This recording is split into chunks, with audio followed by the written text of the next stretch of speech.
नमस्कार. मी प्राध्यापक रवींद्र मयुरे. आपल्या आयुष्यामध्ये सर्वात जास्त प्रभाव करणारा घटक जर कोणता असेल तर तो नियती आहे. नियती म्हणजे काय हा प्रश्न प्रत्येकाला पडतो.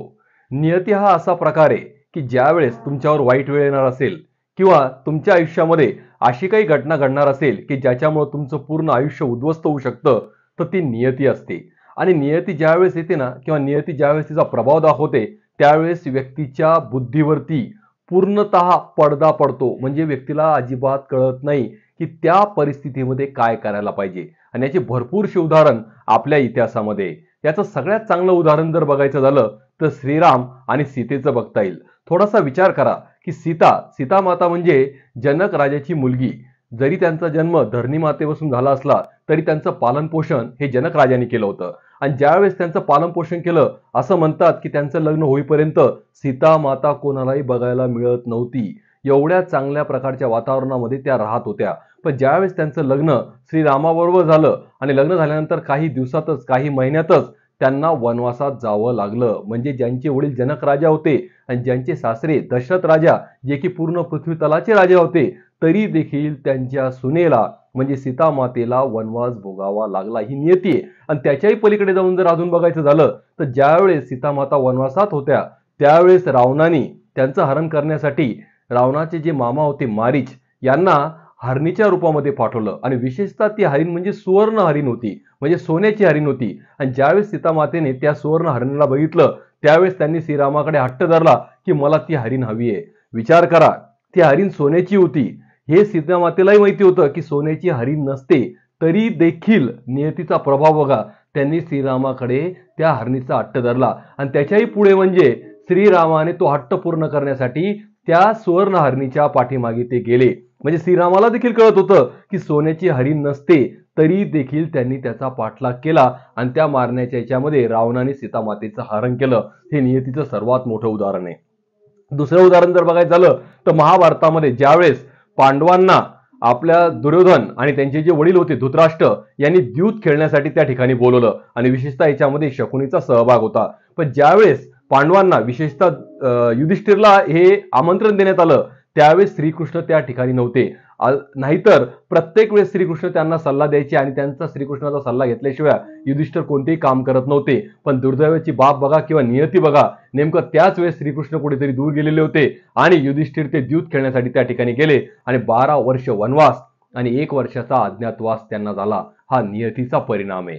त्याच्याही पुढे जायचं म्हटलं तर दुसरं उदाहरण जर बघायचं म्हटलं तर आपल्याला गौतम बुद्धाचं बघता येईल. कारण ज्यावेळेस गौतम बुद्धाचा जन्म झाला त्यावेळेस त्यांच्याकडे एक ऋषीमुनी आले आणि गौतम बुद्धांचे जे वडील होते शुद्धोधन राजा त्यांनी सांगितलं की हा तुमचा जो मुलगा आहे एकतर मोठा सम्राट होईल, पण त्याच्याही पेक्षा जास्त शक्यता आहे की हा एक संन्यासी होईल. तुम्ही त्याची काळजी घ्या. शुद्धोधन राजाने ठरवलं मी सर्वात मोठा राजा आहे, मी कोणत्याही परिस्थितीमध्ये माझ्या मुलाला संन्यासी होऊ देणार नाही. म्हणून त्यांनी आपल्या राज्यामध्ये 3 महल तयार केले, एक उन्हाळ्यासाठी, एक हिवाळ्यासाठी आणि एक पावसाळ्यासाठी. की त्या जे तयार केलेले महल आहे यांच्या बाहेर त्यांनी जाऊ नये, त्यांना दुःख काय हे कधीही कळू नये. पण नियती बघा, ज्यावेळेस गौतम बुद्ध मोठे झाले एक दिवस ते आपल्या राज्याच्या बाहेर गेले आणि त्यांना दुःख बघायला मिळालं आणि त्यांना फार वाईट वाटलं की सगळी जनता सगळी प्रजा ही दुःखामध्ये आहे आणि अशा परिस्थितीमध्ये मी सुख उपभोगतोय. म्हणून त्यांनी या लोकांसाठी कार्य करायचं ठरवलं आणि त्यावेळेस त्यांनी संन्यास धर्म स्वीकारला आणि एक ती सर्वात मोठी संन्यासी झाली आणि जगाचं दुःख दूर करण्याचं काम त्यांनी आपल्या जीवनामध्ये केलं. म्हणजे हा नियतीचा प्रभाव असतो. आणि याच्यापेक्षा अलीकडचं जर उदाहरण बघायचं झालं तर एक बाहेरच्या देशामध्ये सोफी नावाचा एक मुलगा होता. दिसायला खूप छान खूप सुंदर. पण एक दिवस तो एका गार्डन मध्ये बसलेला होता. रात्रीचे 8-8:30 वाजलेले होते. थोडीशी दाढी वाढलेली, जवळ त्याच्या एक कोट होता ज्याला ब्लेझर वगैरे म्हणतो आपण, आणि असा तो त्या गार्डन मध्ये बसलेला. त्याला खूप भूक लागली आणि थंडी पण वाजत होती. त्याला वाटलं या थंडीपासून आणि भुकेपासून आपलं रक्षण कसं होईल. तर त्याच्या डोक्यामध्ये एक आयडिया आली. त्यांनी ठरवलं की आपण काय करू, एखादा गुन्हा करू आणि गुन्हा केल्यानंतर पोलीस आपल्याला घेऊन जातील आणि पोलीस ज्या जेलमध्ये घेऊन जातील त्या ठिकाणी थंडीपासून आपलं रक्षण होईल आणि आपल्याला खायला पण मिळेल. अशी त्याची दुर्बुद्धी झाली आणि त्यांनी ठरवलं काहीतरी गुन्हा करायचा. म्हणून तो त्या गार्डनच्या बाहेर निघाला. तर बाहेर बघितलं त्यांनी भरपूरशा बिल्डिंग होत्या आणि त्यामध्ये काही बिल्डिंग काचेच्या होत्या. त्यांनी ठरवलं यामधली एक बिल्डिंग, काचेची जी बिल्डिंग आहे ती फोडायची, म्हणजे पोलीस आपल्याला जेलमध्ये घेऊन जातील. त्यांनी एक दगड उचलला आणि त्या बिल्डिंगवरती फेकून मारला. फेकून मारल्याबरोबर त्या ठिकाणी काच फुटले, सगळे लोक तिथे जमा झाले, त्या बिल्डिंगचा मालक तिथं आला, सगळे त्या ठिकाणी जमा झाल्यानंतर पोलीस देखील त्या ठिकाणी आले. पोलीस आल्याबरोबर हा जो सोफी नावाचा मुलगा होता तो त्या पोलिसाला म्हणाला, सर ही बिल्डिंग मी फोडली आहे, मला अटक करा. त्याच वेळेस कोणीतरी पळताना पोलिसाला दिसलं. त्यावेळेस पोलीस म्हणाले, मला वेडा समजतोस का, तू बिल्डिंग फोडणार आहे, तू इथं थांबणार आहेस का? आणि त्या पळणाऱ्या व्यक्तीच्या मागे पोलीस पळून गेला. म्हणजे याला पोलिसांनी जेलमध्ये टाकलं नाही. तो निराश झाला. परत तो पुढे गेला. रात्रीचे 9-9:30 वाजले होते. भूक तर खूप लागलेली होती. त्याला त्या ठिकाणी एक हॉटेल दिसलं. त्याने ठरवलं या हॉटेलमध्ये आपण जेवण करायचं आणि इथल्या मालकाला पैसे द्यायचे नाही. म्हणजे काय होईल, आपलं जेवण तर होऊन जाईल आणि ते आपल्याला जेलमध्ये नेऊन टाकतील, पोलिसाला बोलवतील आणि जेलमध्ये न्यायला लावतील. म्हणून तो त्या हॉटेलमध्ये गेला. पण हॉटेलमध्ये जात असताना त्यांनी बघितलं आपला जो पोशाख आहे तो व्यवस्थित नाहीये. म्हणून त्यांनी तो ब्लेझर घातला आणि कोणत्याही वेटरचं आपल्याकडे लक्ष नाहीये असं गृहीत धरून पटकन तो एका टेबलच्या जवळ जाऊन बसला आणि लगेच त्यांनी त्या ठिकाणी ऑर्डर दिली. भरपूर व्यवस्थित चांगलं जेवण केलं, पोट भरलं, जेवणाचा प्रश्न संपला. आता प्रश्न होता थंडीपासून वाचण्याचा आणि त्यांनी ठरवलं आता बिल द्यायचं नाही. त्यांनी वेटरला इकडे बोलवलं, वेटर इकडे. वेटर आला. वेटरला सांगितलं, माझ्याकडे बिल द्यायला पैसे नाही, काय करशील, पोलिसाला बोलवशील, बोलव आणि मला अटक कर. त्यावेळेस वेटर म्हणाला, आम्ही कोणत्याही पोलिसाला कधीही बोलवत नाही, ज्यावेळेस आमच्याकडे लोक बिल देत नाहीत आमची एक पद्धत वेगळी आहे. त्यांनी सगळ्या वेटरला जमा केलं, त्याला भरपूर फटके दिले आणि त्याला उचलून हॉटेलच्या बाहेर फेकून दिलं.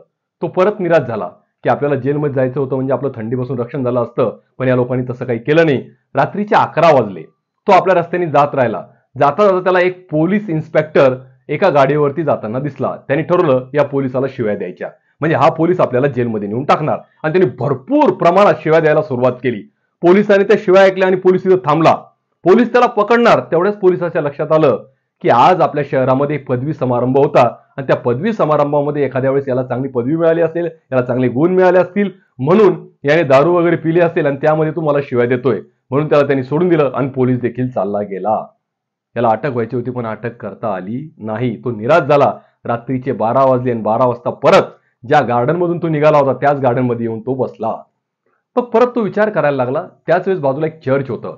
चर्चमध्ये बेल वाजली आणि तो भूतकाळामध्ये गेला. भूतकाळातल्या काही गोष्टी त्याला आठवल्या की आपण एक किती चांगला व्यक्ती होतो, आपण रोज काम करायचो, काम करून पैसे कमवायचो आणि आपलं कुटुंब किती व्यवस्थित आपण चालवायचो. पण मागच्या काही दिवसापासून आपण काम करत नाही आणि कशा प्रकारचं आपण जीवन जगतोय याची त्याला लाज वाटली आणि त्यांनी ठरवलं कोणत्याही परिस्थितीमध्ये अशा प्रकारे जगायचं नाही. उद्यापासून काम करायचं, उद्या सकाळी कामाला जायचं, पैसे कमवायचे आणि आपल्या कुटुंबाचं पालनपोषण चांगल्या प्रकारे करायचं.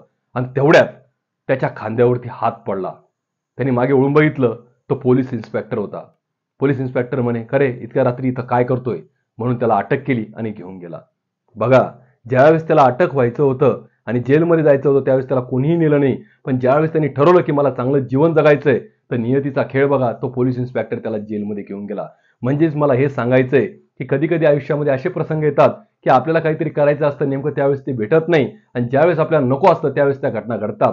हा एक नियतीचा प्रभाव आहे. म्हणून कशाही प्रकारचे दिवस तुमच्याकडे आले, तुमच्यावरती आले, तरी तुम्ही तुमच्या मनाची अवस्था त्यामध्ये निराश न होता तुम्ही त्याला चांगल्या प्रकारे फेस करायला पाहिजे आणि त्यातून मार्ग काढायला पाहिजे. धन्यवाद.